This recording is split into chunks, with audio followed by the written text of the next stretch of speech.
कृष्ण लाल की श्री राधा रानी की श्रीमद् भागवत महापुराण की श्री सद्गुरुदेव की जय जय श्री राधे जय जय श्री राधे जय जय श्री राधे निताई गौर हरि बोल।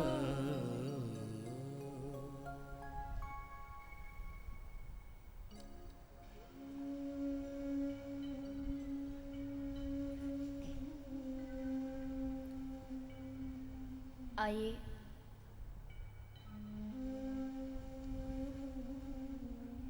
चित्सार सिंधु सर्वस्व भगवान श्री राधा गोविंद के चरण कमल को याद करते हुए सभी श्रीमद् भागवत कथा की ओर ध्यान दें।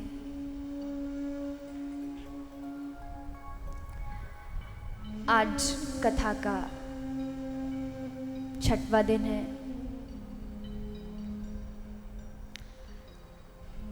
आज की कथा भगवान कृष्ण की बाल लीलाओं की कथा है, प्रेम की कथा है। पहले भी मैंने कहा था कि अब यहाँ तक जो आपने यात्रा की 5 दिन की, वो हो सकता है बुद्धि से की हो, उसमें कहीं तर्क भी हो सकता है कि अगर ऐसा व्यासपीठ से कहा गया तो ऐसा क्यों। लेकिन आज की जो आपकी यात्रा है, जो भागवत रूपी यात्रा, उसमें बुद्धि की कहीं भी जगह नहीं है, बुद्धि का स्थान नहीं है। बुद्धि से सोचोगे पक्का मार खाएंगे, धोखा खाएंगे। यहां तर्क नहीं चल सकता, भगवान ने ये क्यों किया, वो क्यों किया। और अब तक श्री सुखदेव जी महाराज ने भी जो कथा सुनाई, वो सुनाते रहे। जैसे ही कृष्ण कथा का प्रारंभ हुआ, सुखदेव जी का रोम रोम खिल उठा, रोमांचित हो गए। सोचा आगे की कथा मैं कैसे सुनाऊं, कृष्ण कथा कहने लायक तो मेरी हैसियत भी नहीं है, मेरा क्या अधिकार कि मैं कृष्ण कथा सुना सकूं। बैठ गए, सोचा क्या करूं, सुनाऊं नहीं सुनाऊंगा तो परीक्षित का क्या होगा।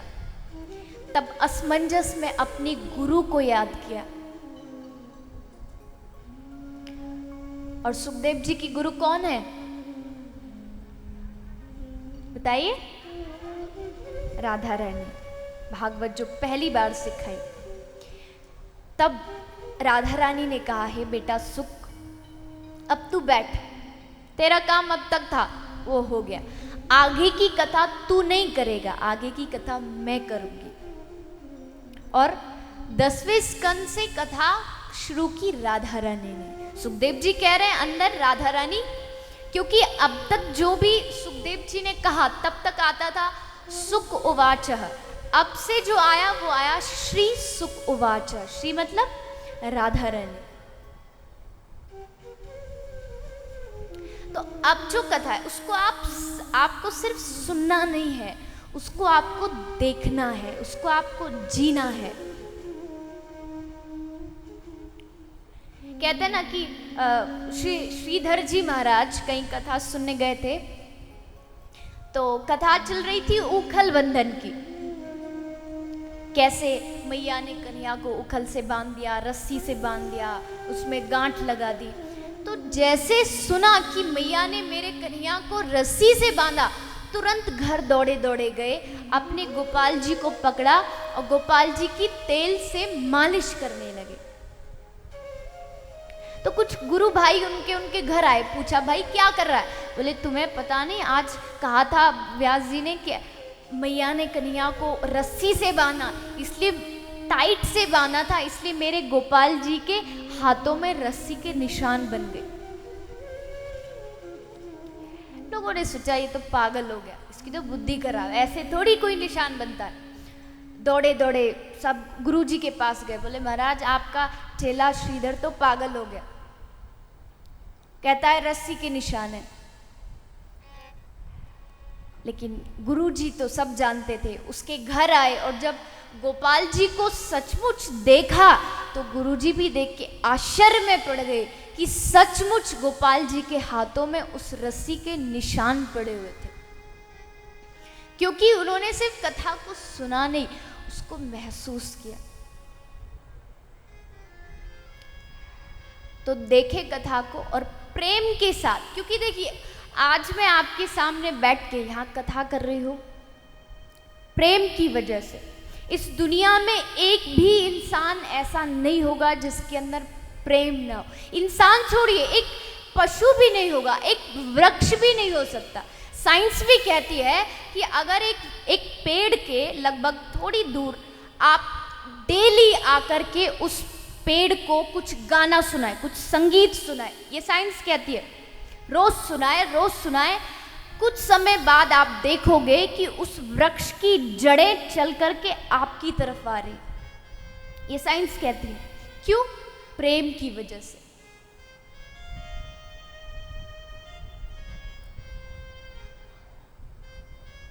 मैं यहाँ बैठी हूँ,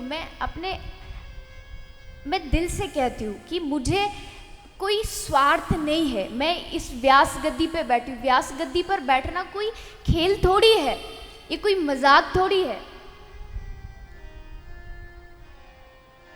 लाखों करोड़ों लोगों की इससे श्रद्धा जुड़ी हुई है, ये कोई मजाक नहीं है। इस पर बैठना बहुत बड़ा अधिकार, बहुत बड़ा कर्तव्य है, बहुत बड़ी रिस्पॉन्सिबिलिटी है। उसको कहीं ठेस ना पहुंचे, उस चीज का हमेशा याद रखना पड़ता है कि कहीं किसी की श्रद्धा को ठेस ना पहुंच जाए।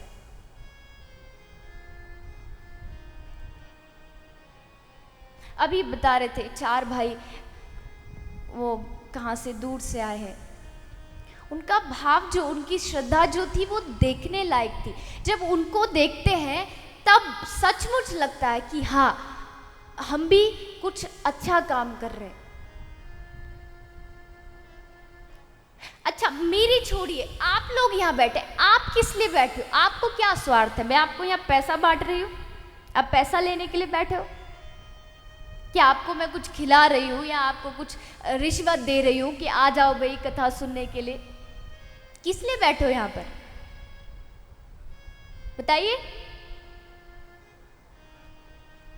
क्योंकि आपके अंदर भी कहीं ना कहीं वो प्रेम है, तब आप यहाँ आए हो। मुझे आपसे लेना नहीं, आपको मुझसे लेना नहीं, प्रेम है इसलिए यहाँ बैठे। हमारे सारे कलाकार भाई बैठे रहते, ये किस लिए बैठे रहते? हाँ, एक अगर हम दूसरी तरीके से देखें तो कुछ सांसारिक वस्तु भी होती है, लेकिन कहीं ना कहीं उनके मन में भी प्रेम है, वो तब बैठे। वरना वो भी अच्छा खासा गाते, वो भी अच्छा खासा बजाते, वो चाहते तो वो भी कोई अच्छे क्लब में जाके नाच गा सकते। उनको कथा में आने की क्या जरूरत है? ऐसा थोड़ी कि कथा छोड़ देंगे उनको कहीं दूसरी जगह काम नहीं मिलेगा। नहीं, प्रेम है, इस वजह से कथा में आए। मुझे प्रेम है इसलिए आपसे कह रही हूँ, आपको प्रेम है इसलिए आप सुन रहे हो।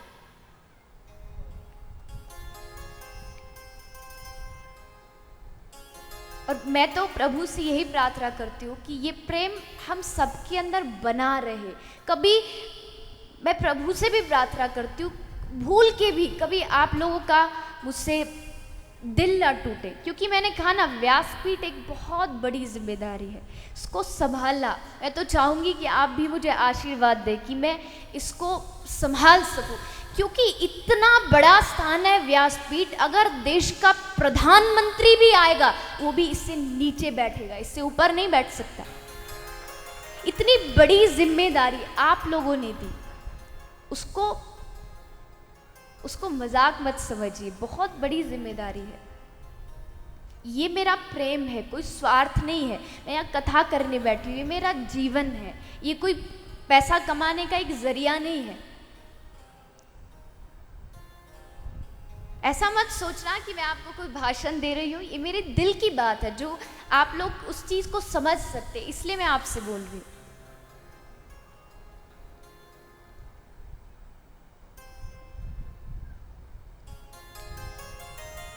तो आज उस आनंद स्वरूप प्रभु को हम याद करते हैं, उसको पुकारते हैं कि हे प्रभु, आइए हमारे अंदर जो प्रेम है उसको और बढ़ाइए।